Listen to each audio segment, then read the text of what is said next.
নমস্কাৰ সকলোকে পুনৰ স্বাগতম জনাইছোঁ আমাৰ অন্য এটা জব ইনফৰ্মেটিভ ভিডিঅ'লৈ। আজিৰ ভিডিঅ'টোত আপোনালোকৰ বাবে কেইটামান পিয়ন পোষ্টৰ জবৰ নটিফিকেশ্যন লৈ আহিছোঁ। ইয়াতে আপোনালোকে 8 পাছৰ পৰাই এপ্লাই কৰি ল'ব পাৰিব।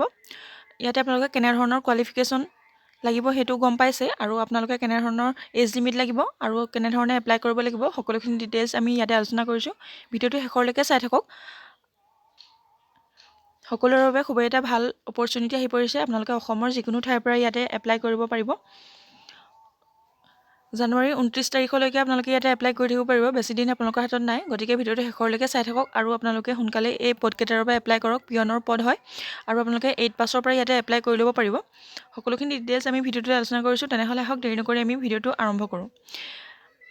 পোষ্টখিনি মুকলি কৰিছে শিৱসাগৰ জুডিচিয়াৰীৰ ফালৰ পৰা। Sivasagar judiciary recruitment 2026। ইয়াতে আপোনালোকে পিয়নৰ বাবে পদ দেখিবলৈ পাব। ডিষ্ট্ৰিক্ট এণ্ড ছেছন জাজ শিৱসাগৰ, আৰু নেম অফ পোষ্ট হৈছে পিয়ন। ইয়াতে টোটেল পোষ্ট আছে 3টা মুকলি হৈছে। ইউআৰ কেটেগৰীত, মানে আপোনালোকৰ ইয়াতে কোনো ৰিজাৰ্ভ কেটেগৰীত পোষ্টকেইটা মুকলি হোৱা নাই। সকলোৱে ইয়াতে এপ্লাই কৰি ল'ব পাৰিব। আৰু আপোনালোকে এই পদকেইটাৰ বাবে চেলাৰী লাভ কৰিব পাৰিব। পাৰ মান্থ 12,000ৰ পৰা 52,000 পৰ্যন্ত চেলাৰী লাভ কৰিব পাৰিব। আৰু ইয়াতে আপোনালোকৰ গ্ৰেড পেও থাকিব 3,900 টকাকৈ। আৰু এডুকেশ্যনেল কোৱালিফিকেশ্যন ইয়াতে দিছে। The candidates must have minimum qualification of 8th standard pass and those who have passed SSLC or higher secondary school leaving certificate or above shall be ineligible to apply for the said post. আপোনালোকে যদি 8 পাছ কৰিছে তেনেহ'লে ইয়াতে eligible হ'ব, আৰু যদি আপোনালোকে higher education আছে আপোনালোকে তেনেহ'লে ইয়াতে আপোনালোক এলিজিবল নহ'ব। আপোনালোকে মিনিমাম 8 পাছ কৰা সকলেহে ইয়াতে এপ্লাই কৰিব পাৰিব।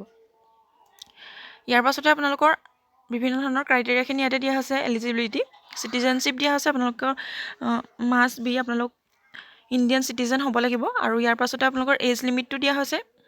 আপোনালোকে 40 ইয়াৰ্ছলৈকে এটা এপ্লাই কৰিব পাৰিব।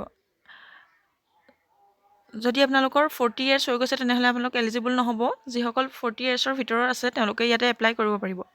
আৰু আপোনালোকে ইয়াতে এজ ৰিলেক্সেশ্যনো লাভ কৰিব পাৰিব। যিখিনি OBC MOBC আছে তেওঁলোকে 3 বছৰকৈ ৰিলেক্সেশ্যন লাভ কৰিব পাৰিব। আৰু SC ST সকলে 5 বছৰকৈ ৰিলেক্সেশ্যন লাভ কৰিব পাৰিব। আৰু যিখিনি PWBD কেণ্ডিডেট থাকে তেওঁলোকে 10 বছৰকৈ ৰিলেক্সেশ্যন ইয়াতে লাভ কৰিব পাৰিব।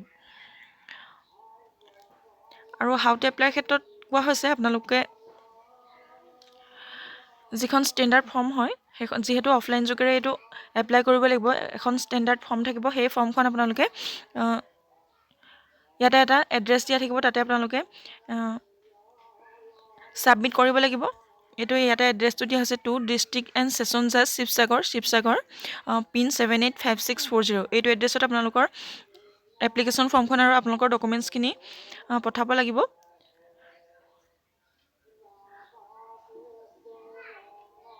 ইয়াতে দিয়া হৈছে আপোনালোকৰ এপ্লিকেশ্যন ফৰ্মখনৰ লগতে আপোনালোকৰ ছেল্ফ এটেষ্টেড ফটোকপিজ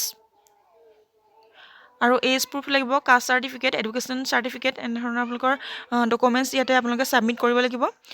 ইয়াৰ উপৰি কোৱা হৈছে candidates are to send their applications to the following address through post along with 2 recent passport size photograph. আপোনালোকৰ 2খন পাছপৰ্ট চাইজ ফটোগ্ৰাফ লাগিব, ইয়াৰ লগত গাঁঠি দিব লাগিব।